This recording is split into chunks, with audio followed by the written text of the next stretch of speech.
Pierre, raconte-nous un peu l'histoire du Il Felice, puisque c'est tout neuf. C'était d'abord un restaurant italien avant. C'était le Pescara pendant 44 ans. Et je voulais vraiment pérenniser la chose. C'était une institution, le Pescara, que beaucoup de Strasbourgeois connaissaient. Donc l'idée, c'était de conserver ce côté italien et de moderniser la cuisine. Moderniser la cuisine, moderniser la salle, redonner un peu ses lettres de noblesse au local. Là, t'as tout changé dans la décoration et surtout ce plafond végétal, c'est tout de suite waouh. On a cette arche là qui avait été vernie, donc du coup on l'a sablé, on a tout récupéré. Je voulais vraiment me démarquer, faire quelque chose de différent pour le plafond, pour la déco. Alors ici, avant d'être un restaurant italien pendant 44 ans, c'était quoi?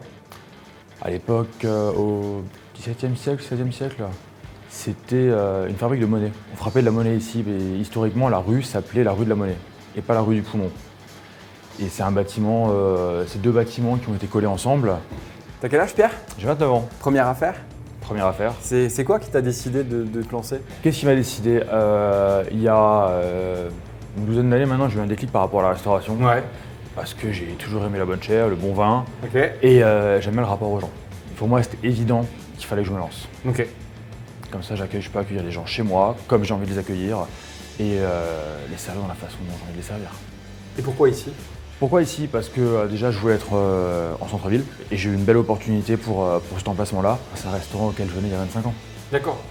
Donc quand j'étais gamin, mes parents venaient ici. À l'époque, c'était le dimanche soir qu'on venait.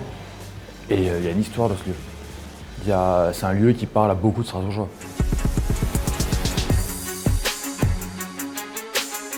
Alors Antoine, qu'est-ce que tu vas nous préparer? Alors écoute, je vais préparer une pâte casarecce à la grizia. Ok. Donc, Je connais pas du tout.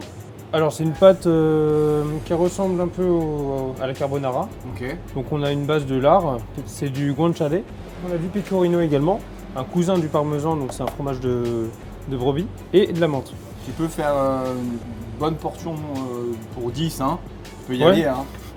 J'ai faim. Commence. Alors tu commences par quoi? On commence par le lard, et ça a beaucoup de goût. Très fumé, c'est mariné aux épices, Attends, fais encore un. Tu sais pourquoi je te l'ai fait faire celui-là? forcément. Ensuite une poêle chaude, comme des lardons. Là, on va les faire rissoler gentiment. Donc la casarecce, c'est une pâte voilà, un peu en longueur comme ça, c'est Ouais. la forme des pâtes. Hein. Et comment tu nous conseillerais de les faire les pâtes à la maison? Donc on les cuit al dente, comme les Italiens aiment bien. Donc c'est-à-dire encore croquant, on a encore une minute ou deux en moins. D'accord. Et ensuite en fait on finit dans la sauce pour les avoir encore al dente.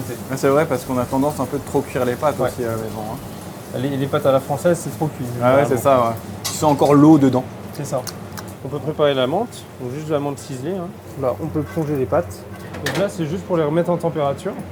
On n'oublie pas le poivre. En général, je mets un peu d'eau de cuisson. Comme ça, on a notre sauce. On rajoute du pecorino, on rajoute la menthe. La pâte est prête. Et là, on peut dresser. Alors, pecorino et un peu de menthe fraîche par-dessus pour rappeler. Et on peut mettre un petit peu d'herbe de décoration. Et voilà, là, elles sont prêtes. Et puis tu peux le refaire à la maison, c'est super ça. Bien sûr. Enfin, on va venir les manger ici. Et après on pompe la recette, on va faire la zouam. Donc maintenant, on va faire la pizza, hein, forcément. Ah bah écoute. Et tu fais vraiment, tu parles que italien, accent et tout ça, hein? Si, Alors. pas de problème. Si, signore. Hola! Non, non, hola, que Donc là, la pâte, elle est étalée. On va juste mettre la base sauce tomate. C'est une sauce tomate jaune, fait maison. Maintenant, je vais l'enfourner. Température du four, super importante aussi. Sinon, elle va accrocher et elle va pas cuire.